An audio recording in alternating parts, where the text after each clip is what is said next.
I saw myself in the act of a worn disputation with a friend on a subject well calculated to elicit and best thought of the best thinker. I had the right of argument, and this was so apparent that my friend with whom I was arguing lost temper. At the time of the occurrence, I took but little note of the matter, not deeming it a subject of very great importance. Now, however, I saw what surprised me greatly, that this mental excitement had reacted physically, and in running its course brought on a slight inflammation of the brain, a sort of slow but positive fever, which, while not confining the patient, yet affected both soul and body to a great extent, and so modified the cerebral constituents that the immortal soul therein dwelling for a season could not thereafter manifest itself as formerly. I now realize that chemistry, in the higher sense, was the efficient force in the human mental as well as in the material economy.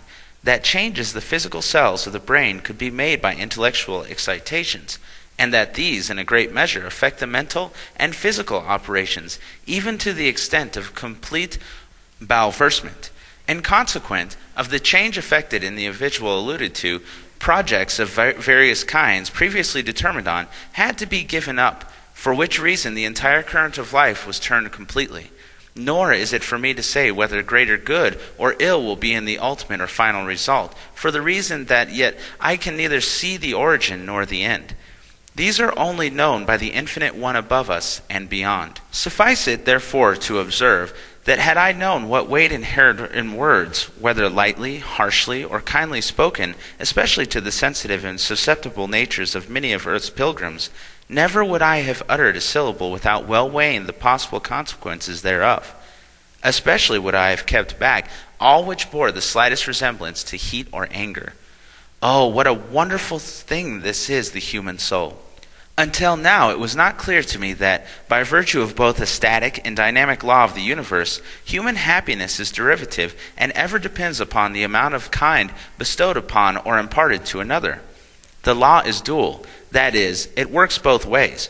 For even as a man or woman finds joy in the act of causing or in bringing joy to others, so also the misery and woe which A may cause B, C, D, and E to feel or undergo, not only reacts upon A by force and virtue of the great sympathia, but in the utterly impossible for A to be happy so long as the least trace of his or her action malveise remains with B, C, D, E, F, and G.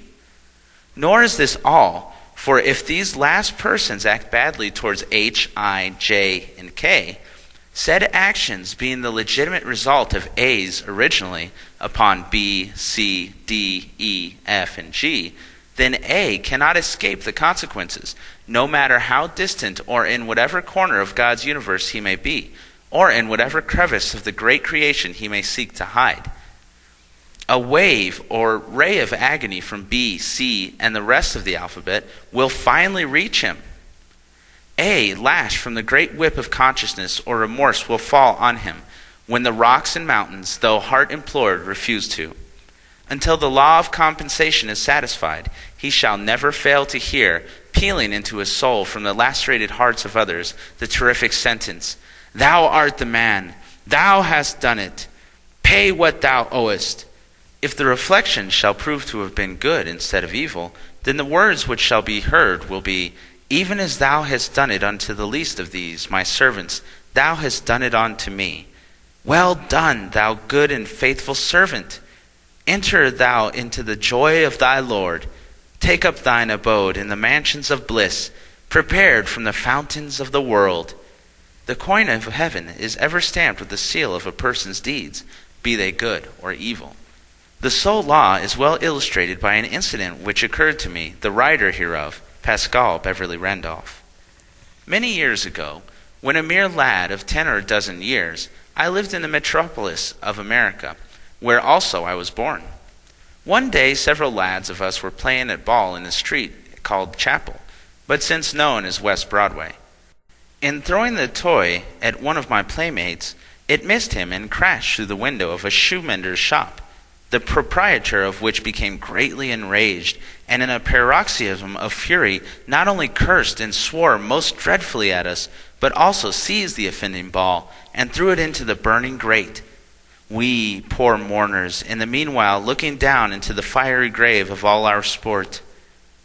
Tears, expultations, entreaties were all so much wasted breath, and proved utterly unavailing. The ball, unfortunate ball, was irrevocably doomed to an igneous tomb, nor could all our prayers, joined as they were, to abundant offers on our part, and that of several pitying on the onlookers, to doubly pay the cost of the demolished glass, soften the obdurate heart of the revengeful cobbler in the least degree. Burn the ball he swore to, utterly consume it he vowed to, and most religiously he kept his promise. The ball was burned, but as the smoke of the substance, the remains of 2 worn-out stockings and an India rubber shoe, and of our torment, went up towards heaven, there accompanied it most dire threat of vengeance from out my boyish heart, proud, indignant little human heart, which then, for the first time, swelled almost to bursting with vindictiveness and rage. In my paroxysm of fury, I swore a vendetta more fierce and terrible than the Orsini against the mortal foes and the Borgias of sunny Italia. I resolved to kill, slay, totally extinguish the whole race of cobblers, but that one in particular. His doom was to be killed, slain, cut to pieces remorsefully, and cruelly murdered, after which his soul was to eternally damned, roasted, stewed, boiled, and grilled forevermore upon the gridirons of the infernal pit, all for burning the 6-penny ball.